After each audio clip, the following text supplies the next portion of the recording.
Welcome to day 7. We've come pretty far. What I'm gonna do today is to do the splints for the trigger part with this 4mm messing. I've got it from the work supply, and do a waterproof coating with epoxy, and do the rest for the line release at the front. Splint number 1.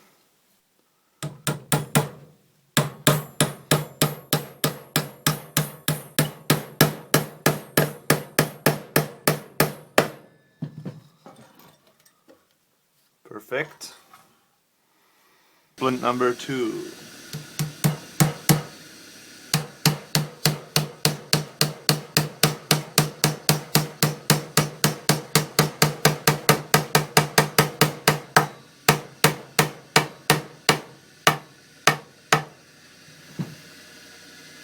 A little bit further.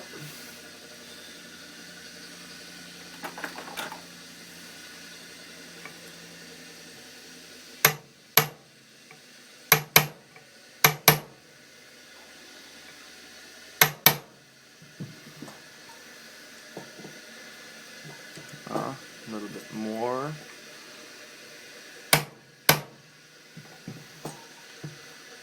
Looks nice.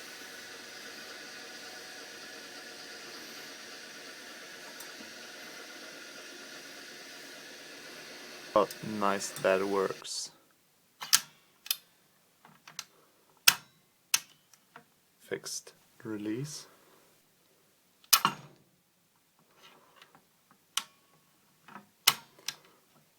We're gonna drill the edges of the softening pad to make it nice and clean. The edges are nice and flat. It's a bit dusty, but it's gonna be okay, and it's very smooth. It's gonna be very good for your chest. Now I'll show you how to measure out how much rubber band you need. It's always from the first to the first. So this bungee goes to here, and this one goes to here. Normally you do 3.2. So this is 74. 74. This one is the second, 77.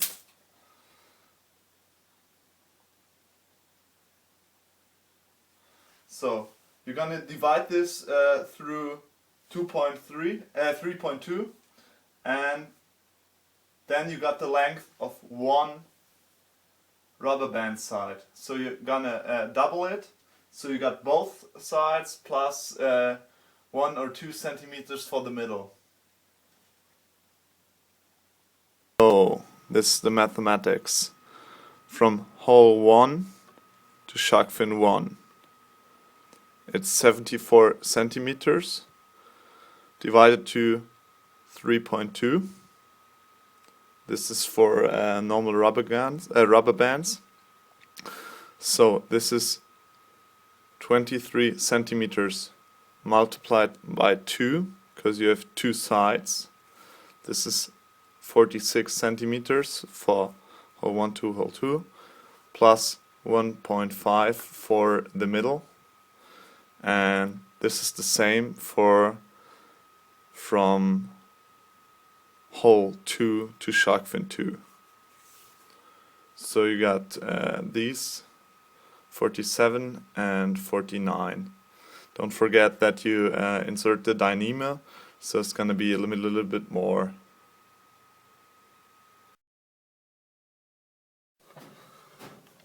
I now show you how to tie up the rubber bands.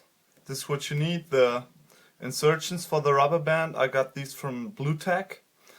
Dyneema, you always use dyneema because it's very strong, depends to other ropes. So first you're gonna do is lick a bit and push it in there. Nah, Come on. One.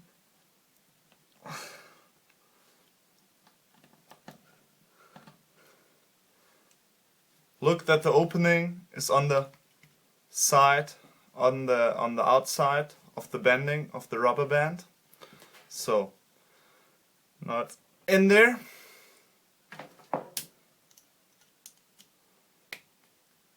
We use that typical Speargun constrictor knot. This is, you make a cross here, and then again under the rubber band, over this one, under the cross. And when you pull it, it's get really tight. You can't open it, unopen it.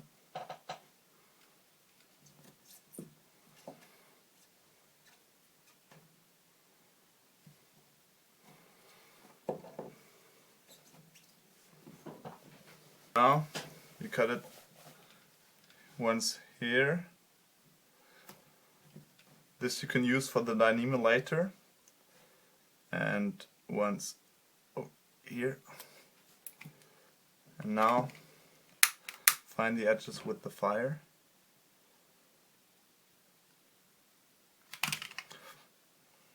One.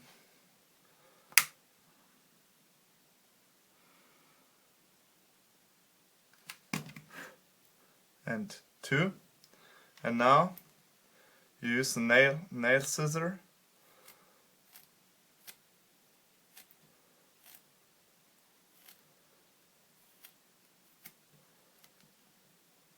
Perfect. And you do it on the other side. Then you can insert the dynamo. Of the dynamo, it's very simple. Just pull it through there and make an easy knot.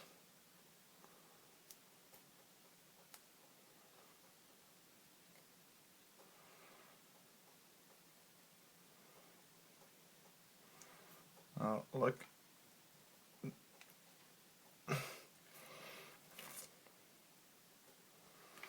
The result when it's all tied up. The rail for the nylon of the spear. For this I'm gonna do a small splint that comes over here, so it goes under there, over there, and then we're gonna file a small edge in there that it goes under the gun.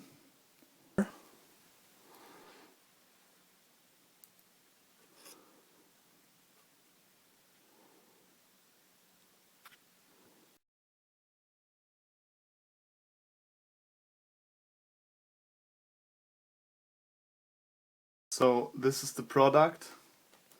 It goes over here, over the spear, and holds the spear until the line releases. And it goes back. So what I'm gonna do now is the rest of the work. I'm gonna do a small splint in here, so the line release flows down of the spear gun away from the rubber bands. And one, two, and at the front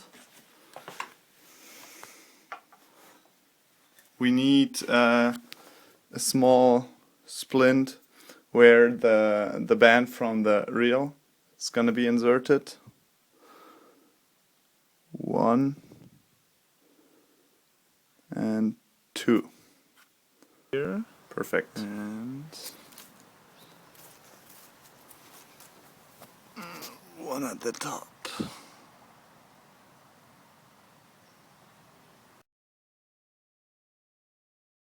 Final work.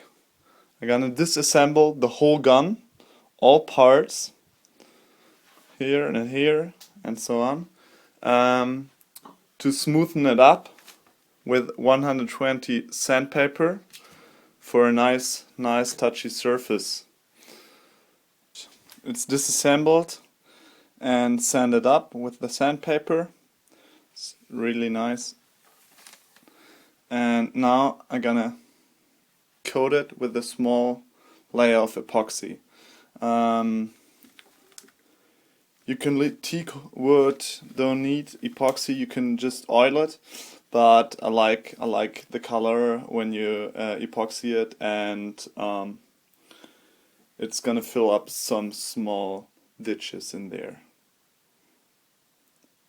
This is what I use.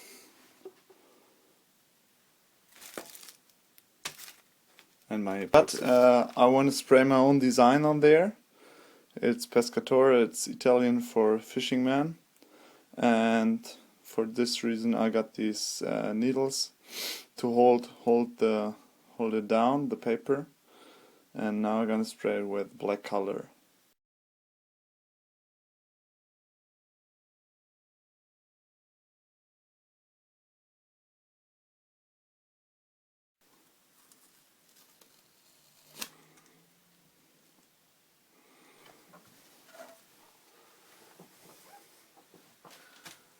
So now we come to the layering with epoxy.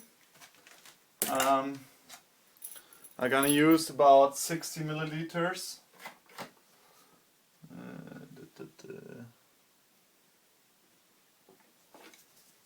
60 milliliters of epoxy. Make sure that the gun is very dry and clean. I cleaned it up before and bought this new one. So okay,